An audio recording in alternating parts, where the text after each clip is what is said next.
Bonjour à tous, bienvenue sur ce nouvel épisode de Double Slash, épisode mensuel sur les news. Donc, comme promis, on avait dit qu'on allait faire un épisode tous les mois sur les news. Et ben voilà le deuxième. Voilà, donc on est news du mois d'octobre 2022. Et donc, comme d'habitude, nous sommes avec Alex. Salut Alex. Salut Patrick, salut tout le monde. Donc, petit rappel pour ceux qui nous supportent, nous écoutent, tout ça. Vous pouvez nous retrouver sur Twitter avec le compte double slash underscore dev. Vous pouvez nous retrouver sur Discord. On a un Discord aussi. Rappelle-moi l'URL du En f- Discord. Alors en fait, c'est impossible à Ah, il y a une retenir. invite en Donc fait. Ouais. exactement. Et en fait, le plus simple, c'est d'aller directement sur le Twitter et Ouais. il y a les liens de la chaîne YouTube, il y a les liens de la chaîne Twitch pour ceux qui veulent nous suivre pour Mm. voir tout le live code du site internet qu'on est en train de refaire. Mais au-delà de ça, après, il y aura, une fois que le site internet sera publié, ben, on fera d'autres lives. Mais en tout cas, le plus simple, c'est de passer par le Twitter, /dev_dev. Et comme ça, vous voyez toutes les actualités de double slash et Ouais. ça nous aide un petit peu sur la promotion. Et donc, c'est toujours sympa. Un grand merci pour ceux qui partagent. Ouais, et puis abonnez-vous. N'hésitez pas à vous abonner sur YouTube, sur Twitch, pour être informé dès qu'on sort une nouvelle vidéo, un live, etc. Voilà. On Un grand commence? merci à vous. Ouais. Ouais, on attaque. 10 ans de TypeScript. Ouais, on commence par un anniversaire, l'anniversaire de TypeScript, et ça fait 10 ans que TypeScript a été lancé, créé, je sais pas comment on peut dire ça, mais voilà, 10 ans déjà. Et comme je te Ouais. disais juste avant, il y a des gens qui s'y mettent à peine, donc c'est Ouais, ouais, mais en voilà. même temps, moi le premier, tu vois, je pense que bah, c'est comme dans dans tout Ouais, langage, ça il a mis faut du temps. Ouais. une maturité et tout. Après, bah, c'est marqué direct aussi dans la définition. Qui est derrière TypeScript? Bah, c'est Microsoft. Et donc, Microsoft, bah, ils peuvent tenir, ils peuvent faire évoluer le langage, ils peuvent le maintenir, ils ont toute une armée derrière pour le pousser, quoi. Mm. Donc, Ouais, c'est sûr que ça aide. Et, euh, et, et oui, de toute façon, avant que le langage il pop et il explose, bah, il faut passer, il y a toute une ligne à passer, quoi. Donc, ouais, ouais, ouais, c'est ouais. tout à fait logique Je que pense il y a ça eu mette un 10 ans, quoi. phénomène aussi, le fait que Microsoft ait un petit peu changé d'image entre guillemets auprès des développeurs, tu vois, et puis aussi le fait qu'il y ait beaucoup de frameworks, tout ça, qui ont adopté TypeScript, qui fait que aujourd'hui, tu es quasi obligé de t'y mettre. En tout cas, c'est En vachement tout cas, facilité, quoi. Hmm. bien sûr, hein, pour un développeur JavaScript, ça me semble indispensable de savoir maîtriser TypeScript. C'est clair. Ouais. C'est clair. Ok. Et on parle un peu de PHP. Ouais, on parle un peu de PHP parce qu'on n'en parle jamais, donc on va essayer d'en parler un petit peu. Donc, Ok, parce que il y a c'est une, quand même no- un il- langage majoritaire sur le web. Faut pas mais l'oublier. clairement, Ouais. clairement. Et on arrive en une nouvelle version Ouais. 8.2 qui Oui. devrait sortir le 24 novembre, c'est ça? Ouais, c'est ça. 8.2 est là en release candidate 3 depuis le 29 septembre et donc elle va sortir officiellement le 24 novembre.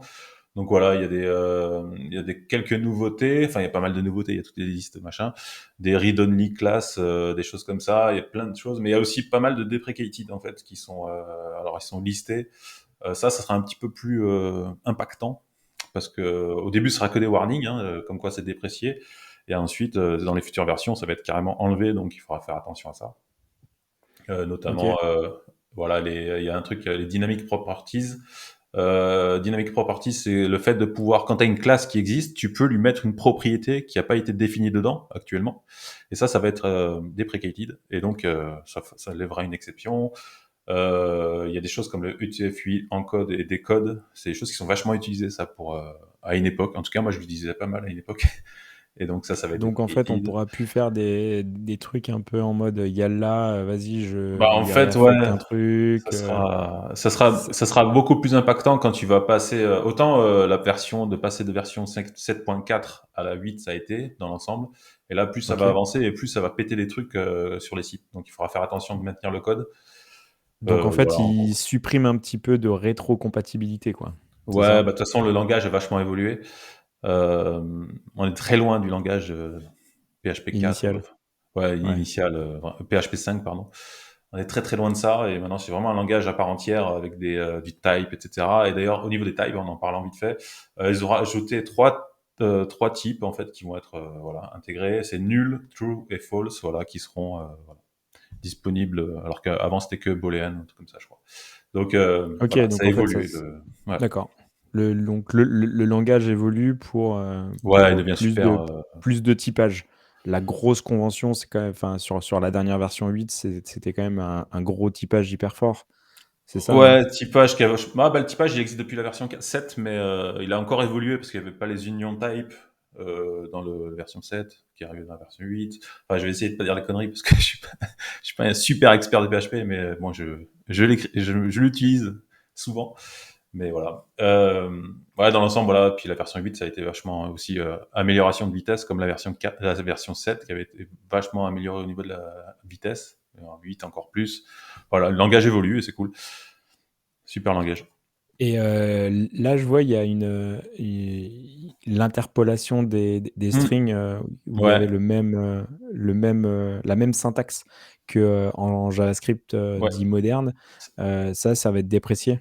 Ouais, ça c'est déprécié aussi. En fait, il y aura plus le dollar. Euh, putain, je sais jamais ce nom de truc, les moustaches là. Les Ouais, je accolade. sais- les Accolade. accolades. Je me souviens jamais comment ça s'écrit. Donc ça dégage aussi. Ce sera que les accolades. Puisqu'en fait, en PHP, quand tu as un simple quote, en fait, bah, c'est pas traité la chaîne de caractères. Et quand tu as un double quote, en fait, il va quand même voir s'il n'y a pas des variables à l'intérieur. En fait, elle est évaluée en fait. Sur l'interpolation. Ok. Ouais, donc voilà, il y a des trucs qui dégagent aussi à ce niveau-là. Enfin, il y a beaucoup de deprecated sur la version 8.2, j'ai l'impression. Ils font le grand ménage, en fait, si on résume un peu. Un peu, ouais, ouais, donc il faudra vraiment faire attention à ça. Si jamais on a un code un peu, pas ancien, mais qui a un ou 2 ans, 3 ans, et il faudra faire attention qu'il n'y ait pas des warnings de partout, quoi. Ok. Et on reste toujours en PHP à la limite. Ouais, Et il y a un site, on va dire un générateur de site statique ouais. Alors, il est nouveau, il est sorti, c'est quoi exactement? C'est nouveau, il me semble. Je suis tombé dessus Stenop? l'autre jour, là, il y a pas longtemps. Stenop, en fait. Alors c'est un générateur statique pour Symfony. Donc Symfony qui est le framework assez connu sur PHP, entre autres. Et il y a aussi Laravel, enfin il y en a d'autres. Et Stenop, en fait, ce qu'il fait, en fait, c'est, je me souviens plus, on avait parlé d'un générateur comme ça qui était fait pour Angular il y a quelques épisodes. C'était Je me pas suis Suzy je me sur souviens plus du tout. Angular? Peut-être, ouais. Et en fait, c'est un peu le même principe, c'est qu'en fait, tu le mets sur ton application PHP Symfony, et en fait, lui, il va te générer des pages statiques. En fait, il va tout simplement rendre toutes les pages et générer un fichier, un dossier statique avec toutes tes pages dedans, en fait.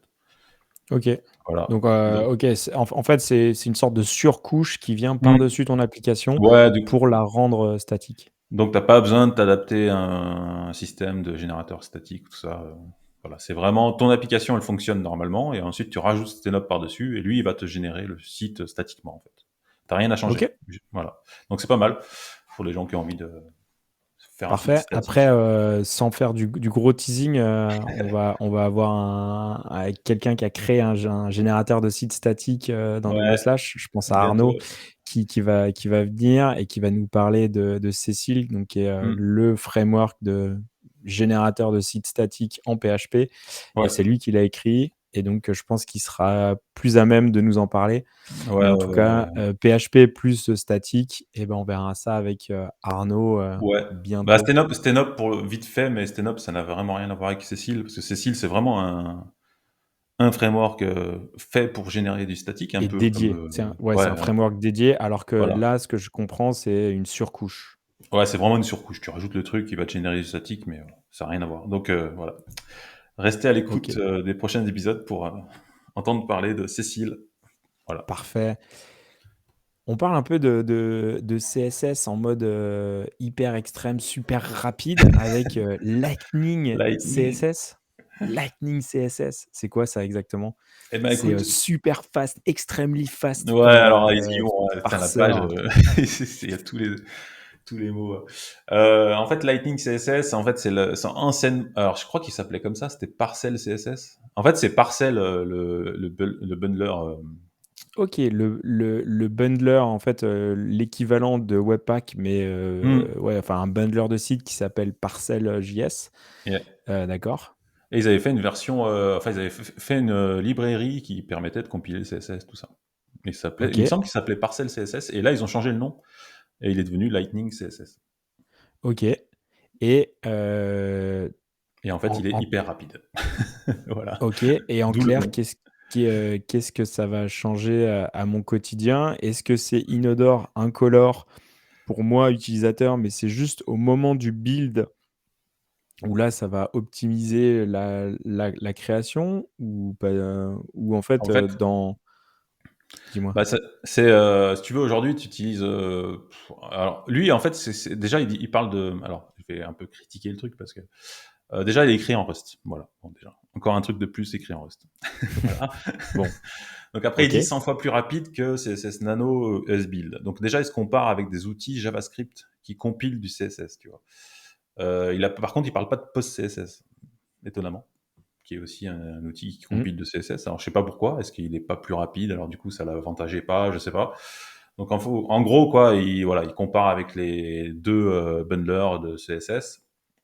Et ensuite, bah, donc je l'ai pas essayé, je peux pas dire c'est vachement mieux ou pas. Il faudrait justement faire peut-être un test là-dessus. Et après, bah, il ressemble à PostCSS dans l'ensemble où il te permet, déjà il fait l'autopréfixeur. Enfin, nous on d'accord, utilise sur PostCSS, on utilise. Je crois que non, il n'y a même plus besoin d'utiliser autopréfixeur. Je crois que PostCSS le fait tout seul maintenant. Donc ajouter les préfixes de navigateur, ça il le oui. fait. Il te permet d'utiliser du CSS moderne et il le compile en fait compatible avec ton browser, un peu Il comme le Babel, rend tu vois. rétroactif, donc si on veut Ouais. utiliser, par exemple, des features qui sont derrière un flag, par exemple, Mm. lui, il va pouvoir l'interpréter et il va faire sa soupe pour pouvoir le rendre compatible. Donc ça serait Ouais. un peu l'équivalent de, en JS là, Babel, un peu Ouais, c'est ça. un truc qui te permet de gagner en rétrocompatibilité et Exactement. OK, Ouais, c'est exactement d'accord. comme Babel, ça va te, voilà, ça En fait, te. c'est le Babel CSS quoi, c'est Ouais, ça? C'est le alors après, Babel du CSS. sur PostCSS, tu l'as déjà avec CSS Next, le module là. Donc, tu vois, c'est des choses qui existent déjà. En fait, ils révolutionnent pas les outils D'accord, qu'on a déjà. Par contre, OK. il met en avant qu'il est très rapide. Et ensuite, ouais, il dit aussi qu'il fait des bundles un peu plus petits, donc toujours pareil comparé avec CSS Nano et ESBuild. Voilà, et il supporte aussi les CSS modules, ce que fait aussi CSS Nano normalement. CSS module, en fait, on utilise ça par exemple sur React. En fait, tu importes, ou ça existe sur Vue aussi, quand tu fais du style, comment on appelle ça, quand c'est intégré dans le composant et ça sort pas. Tu sais, il te rajoute des préfixes. Merde, j'ai oublié le nom. Tu vois J'ai pas ce pas que le je nom, dis. je peux pas t'aider, je suis Je désolé. vois pas. Mais Non, tu fais du Vue. Je comprends pas. oui, Bon, mais bref, je vois pas de quoi enfin, je vois pas le concept, mais en fait, le CSS module, en fait, tu vas faire un component React, tu vas importer le CSS sur ce component, et lui, il va te générer des classes uniques qui vont être sur ce component, et ça va éviter d'avoir des conflits de classes, de noms de classes. Donc, ah tu as OK, aussi en fait, tu viens scoper ton scoper, CSS voilà, voilà. à Donc l'intérieur voilà, de ton composant, c'est voilà. ça? Sur Vue, c'est intégré parce que tu fais style scope, et puis Ouais. scoper, et puis voilà, ça le fait tout seul. Donc, il Donc supporte là, ça, ça CSS permet de faire module. ça avec du CSS, Voilà, il natif, on va génère des dire. classes uniques avec des hashes, tout ça. Ouais, dans l'ensemble, en fait, il est pas mal. Après, faut tester. En tout OK. cas, il manque pas de superlatifs sur la page.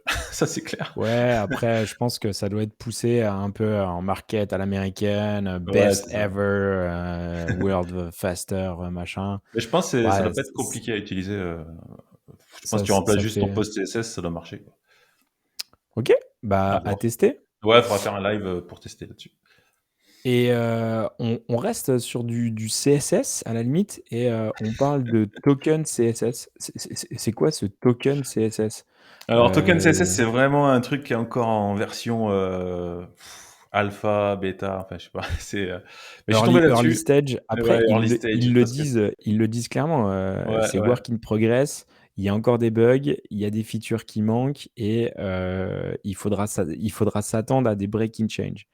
Donc voilà. on est tout donc là, on est peut-être sur un truc qui est, Ah, qui c'est est vraiment, hyper avance, enfin, qui est pas encore arrivé à maturité. ouais, il vient de naître, quoi. Ouais. Ok. Et néanmoins, à quoi ça, Alors, en quoi ça va nous aider? Alors j'ai vu ça, je sais plus, il y a quelque temps, j'avais mis en lien et en fait, je pense, je voulais en parler parce qu'en fait, c'est un concept, en fait, sur, le design token, ils appellent ça et en fait, en fait, tu fais du CSS avec avec un fichier JSON qui est défini, hein, et du coup, ça utilise des variables, ça va te générer des variables, en fait, que tu vas utiliser dans ton CSS, en fait, qui sont remplacées par des Ok. mots-clés. Donc là, on voit, ceux qui regardent la vidéo, on voit un petit peu un exemple. Donc en Le fait, ce que truc je est comprends, c'est pas que ouais. tu vas définir dans un fichier JSON l'intégralité de tes variables et Mmh. après, dans ton CSS, tu vas pouvoir appeler ces variables, ce qui te permet d'avoir une certaine homogénéité sur ces variables et de centralisation de toutes tes données, quoi. C'est un peu ça? Ouais, c'est hyper obscur, j'ai pas tout compris honnêtement. Il y a un exemple, tu vois? Il te fait voir en fait. Si tu vas dans l'exemple, qui est un petit peu plus bas, il y a un bouton, Open Demo là et tu verras, il y a un exemple avec le fichier JSON où ça te définit en fait toutes les tailles, machin, les couleurs et tout ça et après il les réutilise, voilà. Tu as le fameux, fichier OK. là Après, il faudrait, parce que là, ça arrive, directement en frontal un petit peu avec, des librairies qu'on utilise déjà type, Tailwind, où ouais, en fait, il y a déjà on va dire, cette grille, ce design system, en fait, où il y a, bah, plein de variables, où on vient définir, les gradients de couleurs, les tailles et tout ça. Sauf mmh, que là, peut-être, on a plus de granulométrie. Moi, ce que je vois, c'est que déjà les noms sont quasiment identiques que ouais, Tailwind, mmh. donc c'est fortement, fortement inspiré. Est-ce que c'est pas juste pour faire, de l'anti-Tailwind? Non, je crois pas. Non, non, parce que d'ailleurs sur la page, il parle qu'il s'inspire en fait du concept de Tailwind, tout ça. OK. C'est une autre façon d'écrire du CSS. Alors faut le suivre. Je pense que c'est pour ça que je voulais en parler parce que je pense que c'est un truc qu'il faut suivre, voir comment ça évolue. Parce que déjà Tailwind a beaucoup changé notre façon de penser le CSS. Donc ça, c'est Oui. encore une autre nouveauté. Il y a aussi Anfu là qui avait sorti une librairie aussi qui permet de faire avec dans le même style aussi. Win. Oui, oui, bah, je crois que c'est WinCSS ou, Ouais, quelque chose comme ça, qui pareil, qui ou va générer automatiquement des trucs en ouais. fonction de ce que tu écris. Voilà, c'est tous des nouveaux concepts qu'il faut suivre en fait parce que, bah, j'ai envie de dire, Bah, c'est le après futur du CSS en fait. le gros concept, à la volée, quoi. Ouais, C'est-à-dire que on va compiler du CSS à la volée au moment du build, via tous les outils, dits modernes, Vite ou, bah, Lightning ou, Token ou tous ces outils-là, en fait, vont permettre de compiler du CSS à la volée. Donc dans notre code, on va écrire, beaucoup plus rapidement et ça va tout compiler à la volée. mmh, OK. Ouais, c'est à c'est peut-être suivre. encore un peu, early stage, Ouais. ça peut être intéressant, de de suivre, le sujet, quoi. Ouais, et puis en plus, c'est des outils qui utilisent beaucoup, tout ce qui est natif dans le CSS en fait. Il y a de moins en moins, tu vois? De plus en plus, on est sur des choses natives en fait. Il y a moins de choses Après, le obscures. langage CSS aussi a vachement évolué, Ah oui, il sur les dernières années, là, il y a beaucoup d'intégration où avant, on était obligé d'utiliser des outils ou des librairies en JS pour créer des choses et maintenant, il y a de plus en plus de choses qui se font nativement. Donc je pense en termes de performance, en termes d'utilisation, bah, c'est vachement mieux. Par contre, mmh. le contre-coup de ça, bah, c'est que ça devient un langage à part entière et avec des spécialités, Ah ouais, ouais. véridiques, quoi. En fait, tu peux pas dire, du CSS, «Ouais, je fais ça à la» enfin, si tu veux faire du CSS moderne, tu es obligé de passer, un peu, par la case apprentissage, surtout sur le CSS moderne, quoi, vraiment. Ah oui, oui, ça a beaucoup évolué de toute façon, ça devient assez complexe, ne serait-ce que de faire du grid ou des choses comme Ouais. ça devient assez complexe. Donc ouais, c'est devenu un langage à part entière, même ceux qui estiment que c'est pas un langage le CSS, mais ça devient enfin moi j'estime que c'est un vrai langage aujourd'hui et que c'est devenu complexe, ouais, de faire du front. Rien que de Oui. faire du CSS quoi, carrément quoi. Mmh. Ouais, ouais, sur l'intégration en CSS moderne, c'est un job à part entière et il y a une complexité, réelle. Même Yeah. si de toute façon, il y aura toujours la guéguerre entre, les mecs qui diront: «Non mais ça, c'est pas un vrai langage, ça c'est bidon, ça c'est on pourra pas lutter contre ça». Non. Yes, Gatsby qui passe, en version 5. Ouais. Et ben OK. Gatsby évolue très vite. Donc ils ont déjà sorti la V5 Alpha, donc on est déjà en version 5. Pour rappel, le site actuel de Double Slash est en Gatsby 2.4, si je me semble, et il a que 2 ans. Et là, en fait, Gatsby sort en version 5. Donc voilà, au bout de 2 ans, ils sont déjà à la version 5.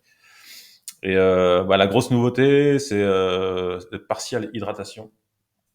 Donc Ah, comme tous, j'ai envie de dire. allez, on y revient. Voilà. On en remet une couche, Tout le monde s'y met. ouais. Voilà. L'hydratation partielle des éléments dans la page pour pas avoir une page complètement rendue en application. Tout le monde y Mais vient et ouais. ouais, après, ce que de toute façon, je pense qu'on fera un épisode, plus tard sur, Ouais. tous les modes de rendu entre du client, du serveur, du partiel, du hydratation, de tout ça. En fait, ça serait intéressant qu'on fasse un épisode où on explique, en fait, tous les concepts pour comprendre et en fait, on aura des clés de lecture qui seront bien plus intéressantes pour comprendre tous les frameworks et pourquoi tout le monde s'y met et Mmh. ça sera, hyper intéressant. OK, Bah, donc Gatsby, par contre, ils sont ouais, encore ouais. en alpha, quoi, donc c'est pas Ouais, c'est de encore, l'alpha, on est encore vraiment mais après ils vont très vite, eux, hein. C'est pas impossible que je sais pas s'ils donnent une date là, mais ils sont capables de sortir ça dans 3 mois, hein. Ils sont hyper OK, réactifs, hein. Ils sont au taquet, OK. quoi, j'ai envie de dire. Après, D'ailleurs, c'est même difficile à suivre, hein, souvent Gatsby, quoi. Ça va tellement vite que après s'il y a pas trop de break in chain, c'est pas tellement, gênant.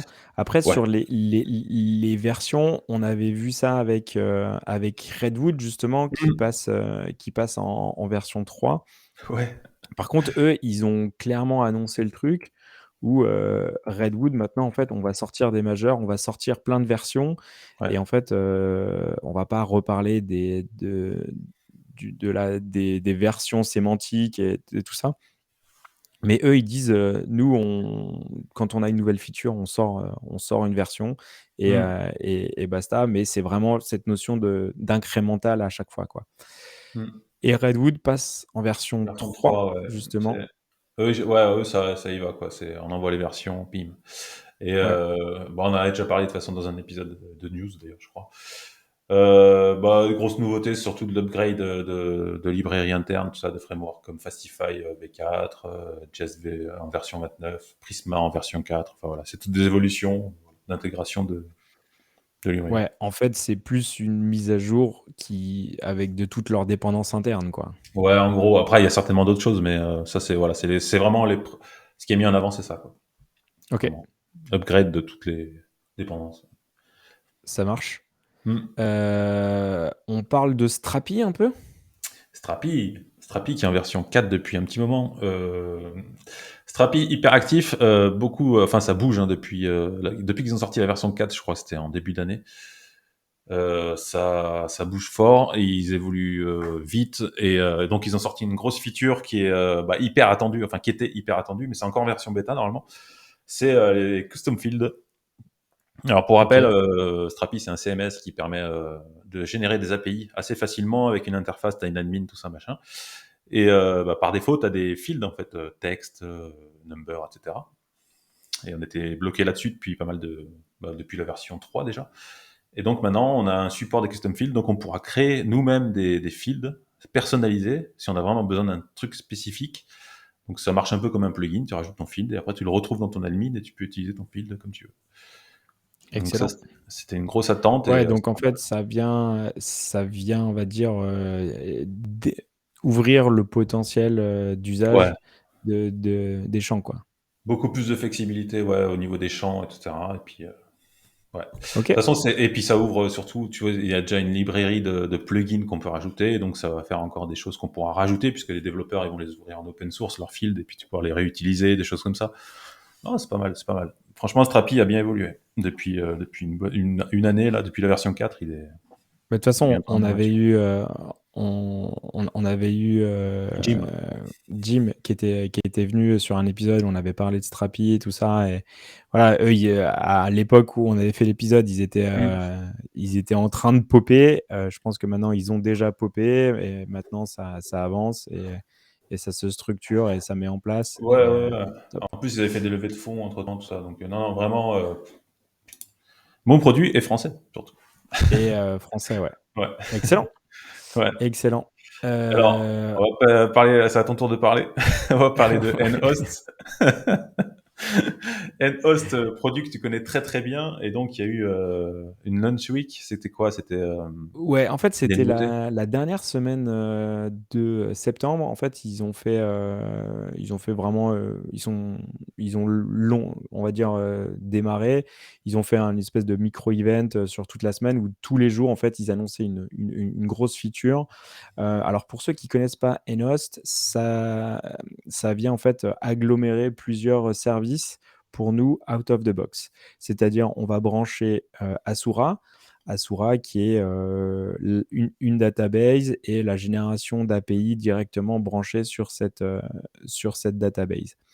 Sauf que parlant de ça, bah, on a un problème, comment on va gérer notre authentification. Donc on peut utiliser différents services tiers ou notre propre système d'authentification. Par contre, bah, c'est un frein à l'utilisation. Comment on va gérer aussi le stockage des fichiers? Eh ben, c'est à nous de mettre en place un S3 ou quelque chose comme ça. Et dernier point, OK, on a notre API, mais parfois on doit exécuter de la business logic. Donc on va passer par, un petit serveur à côté qui va nous exécuter notre business logic.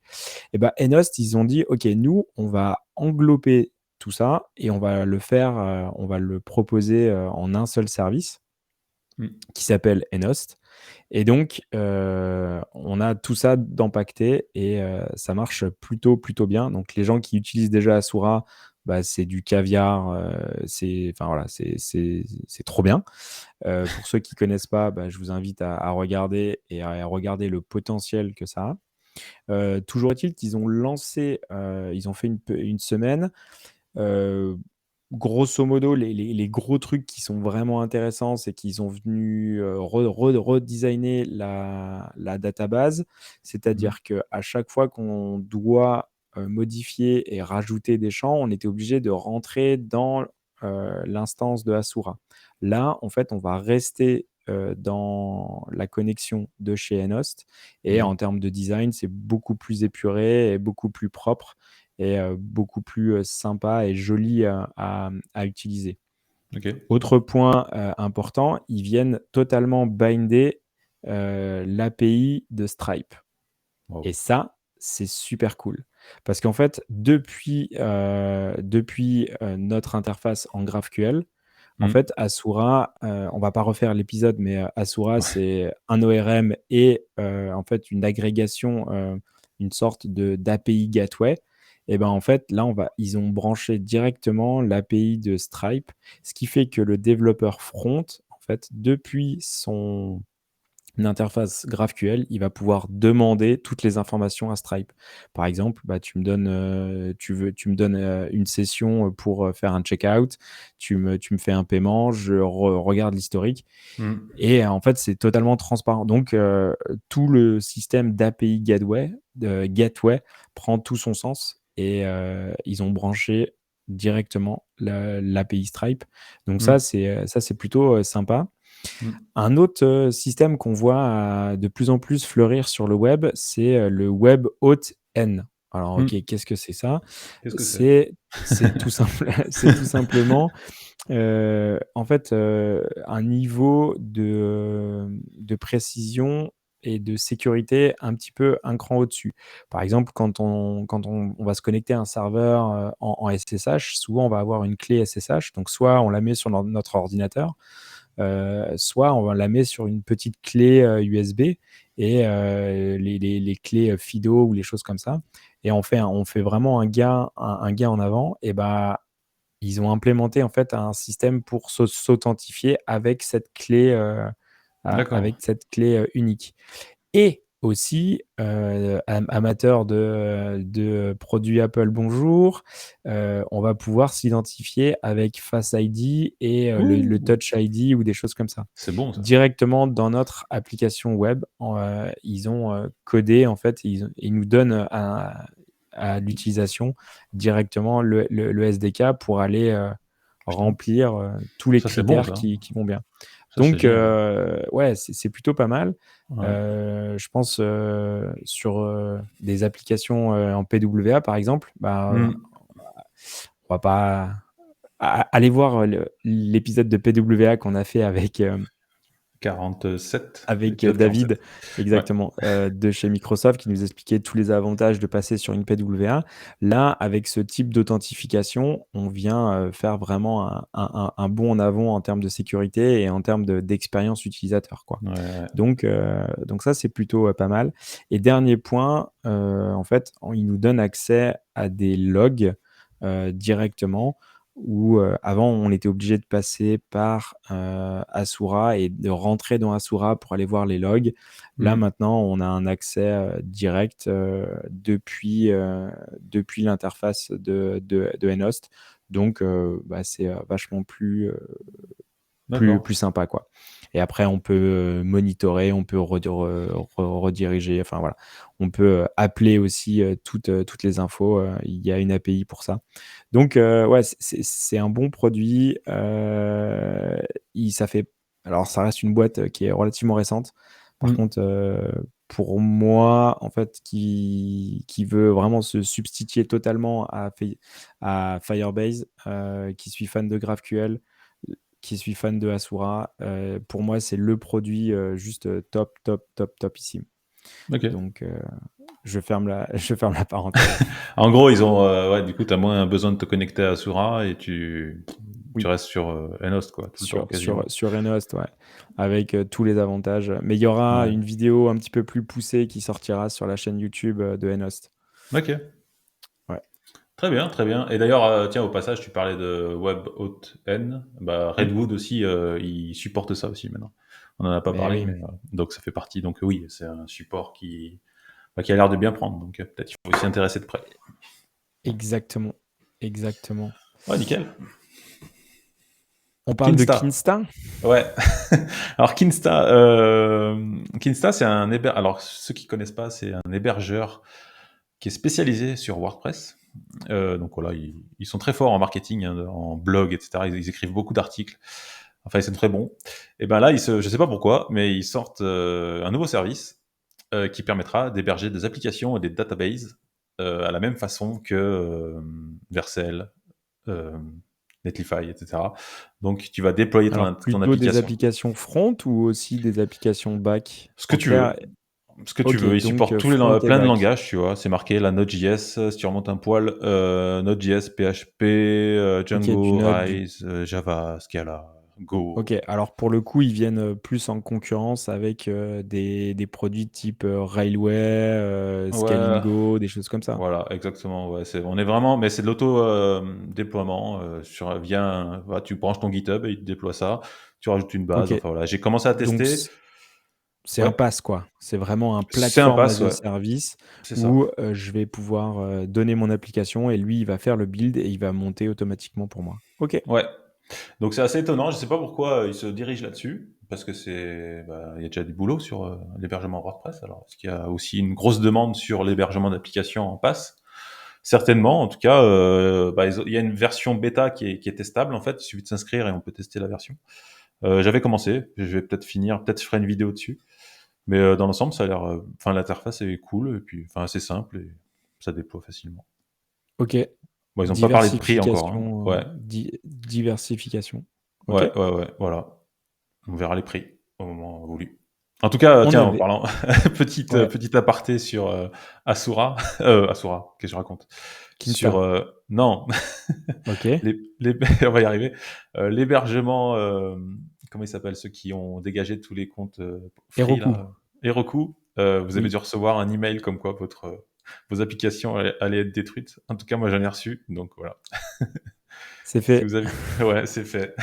C'est Mais c'est dégagé. peut-être le moment de repenser, et de migrer vers d'autres opérateurs Ouais, c'est et clair. pourquoi pas, tester, Kinsta ou héberger, chez des Français. Ouais, Scalingo, très bon service. D'ailleurs, Scalingo, tiens, j'ai pas mis dans les news, mais OK, ils ont été certifiés ISO, je sais plus quoi. Il faudrait que je retrouve le tweet, mais c'est le premier hébergeur français qui est certifié comme ça, ISO, je sais pas quoi. Et ils OK, sont aussi hébergeurs de santé de données, donc voilà, je dis bravo à Scalingo et parfait, propre et très bon service. ils ont mis ça sur le blog peut-être, non? Certainement, ils ont tweeté. Ouais, regarde, ah ouais, tiens, le premier, voilà. Voilà. ISO OK, 27001. OK, Même alors chose. ça, c'est les normes ISO. Je pense Ouais, que ça, je sais pas ce que c'est. oui, en fait, si on n'est pas câblé, si on n'est pas câblé normes, et tout ça, on peut pas comprendre, je pense. Mais je pense que ça doit être, Et assez, HDS aussi, c'est des ass données de données de santé. santé, ouais. Ouais, donc c'est pas mal. Et il faut savoir que Scalingo est beaucoup utilisé par le gouvernement français. En fait, ils hébergent beaucoup de données, enfin d'applications sur Scalingo, le OK, gouvernement. Donc, OK, valeur sûre. valeur sûre. Top. Mm. Et d'ailleurs, Heu, on a fait ouais, une vas-y, vas-y. vidéo. Je m'arrête. Il y a une vidéo, si vous allez sur le YouTube de Double Slash, où j'ai fait une vidéo où j'explique comment déployer Strapi sur Scalingo. Donc, voilà, si ça vous Parfait. intéresse. Voilà. Donc, bah, c'est le croisement entre Scalingo et Strapi. Trop bien. Ouais. On avait parlé, de Mitosis, dans un épisode, Le dernier, ouais. précédent. Le dernier épisode de news de septembre, en fait, on a parlé de Mitosis, qui était un système qui permet de compiler en différents langages de framework, React, Vue, Angular, etc. Et on s'était dit, mais à quoi ça sert? Et ben en fait, j'ai la réponse. En OK. fait, ça sert à faire ça. Donc Papa Nazi, d'ailleurs c'est un peu Papa bizarre, nazi. Papa OK. Nazi. Pourquoi pas? Voilà. Et ben en fait, c'est une librairie de components qui est disponible dans différents langages. En gros, quand tu veux faire une librairie pour open source que tu veux distribuer ou même vendre, hein, ce que tu veux, et ben en fait, ça te permet, Mitosis, de générer en 5 langages, 8 langages, enfin ce que tu veux. Voilà l'utilité OK, donc tu vas de Mitosis. l'écrire, tu vas l'écrire et lui, Mitosis, en fait, va te, transpiler, on va dire, ou transcoder, le Ouais, terme exact, je ne sais pas c'est lequel, mais pour, les différents langages. C'est ça? voilà. Donc moins de travail. OK, Et parfait. disponibilité pour tous les frameworks. C'est génial parce que souvent, il y a des librairies qui nous intéressent de components. Ah mince, c'est pas Oui, dispo pour Vue ou c'est pas dispo ouais, pour. ou c'est que en React. Ah merde, c'est que Voilà. Angular et moi je fais du Bah Vue et là, tout ça. bah là, ça marche. OK, excellent, Mhm. excellent. Papa nazi. Papa nazi et bah, il faut aller regarder, c'est un exemple typique. Parfait. On parle un peu de web performance? Oui, oui. On en parle rapidement. Bah, c'est un article qui est sorti il y a, je sais plus quand, il y a pas longtemps, sur le classement des sites français les plus visités sur juillet-août, je crois. Je crois que c'est ça la période. Ouais. Et donc, c'est un classement au niveau de la vitesse de chargement, tout ça. Et donc, on voit les différents sites et voilà, on a tous les. Bah, alors, le premier sur les plus visités, c'est le gouvernement, ministère de l'Intérieur, qui a un score de 99 quand même, faut le savoir. C'est quand même assez énorme. Et service public qui est deuxième, donc site très rapide du OK. gouvernement. Après, ils Et ont après, peut-être mis les moyens aussi pour avoir, quelque chose de propre, quoi. ouais, après, faut voir comment il est fait. Ça se trouve, il y a zéro JavaScript et c'est en HTML simple. Tu sais. Ah ouais, mais oui, Mais il a un score soit, de mais 99. il est quand même rapide, quoi. OK. C'est clair. Alors, le dernier, ils expliquent au début que le dernier classement qu'ils ont fait avant celui-là, c'était Wikipédia qui était sorti en premier. Mais que là, étrangement, il n'y a pas les données de Wikipédia sur cette période, donc bah, il n'est pas dans le classement. Bizarre. Par contre, ce qui est intéressant, c'est qu'on voit en fait, il y a un site Ouais, Le qui est Monde quatrième, ouais. et ouais et Leroy Merlin qui est septième. Et en Et fait, qui est... moi, ce que je vois, Hmm. c'est que c'est un e-commerce, quoi, avec toute Ouais, la problématique, que ça a et il sort devant Amazon. voilà. Et le Roi Merlin est Donc même premier dans le intéressant. e-commerce. Si tu descends un petit peu, tu verras, il y a le classement aussi e-commerce et le Roi Merlin est le premier. OK. Donc, Ouais, donc ça veut dire tu qu'ils ont vois? vraiment fait le boulot, Bah, ils ont bien et bossé ils parce ont que devant eBay, Groupon, Amazon, enfin, c'est des mecs, enfin, je veux dire, c'est des gars, eBay, Groupon ou Amazon, ils ont combien de développeurs à la maison? ouais, c'est les Euh, grosses machines, quoi. Donc ça veut voilà, dire Leroy Merlin devant quoi. ils ont vraiment joué l'optimisation, Ouais, joli quoi. du truc, quoi. Voilà. Cool. Ouais, On bien, mettra le lien pour ceux que ça intéresse. parfait. Et pour faire des bons, sites performants, il nous faut des bons outils. Et à la limite, on Quelle peut, magnifique parler vite transition. fait de, JSON Hero qui en fait, alors je sais pas si c'est une extension ou c'est, juste, un service web?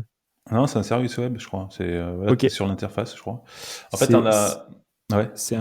c'est un service web en fait où on va, coller, notre JSON, où on va faire notre appel, et on va pouvoir récupérer la donnée JSON, Mmh. mais ça va surtout nous formater, on va dire pour la rendre un petit peu plus digeste en fait. Ouais, on a 2 outils comme ça, pour cet épisode qui sont orientés JSON et qui vont, rendre, le JSON en mode visuel, beaucoup plus lisible, beaucoup plus, facile à voilà, à lire, tout simplement. Il y a, ouais, comme tu dis, JSON, Hero et puis il y a JSON Crack.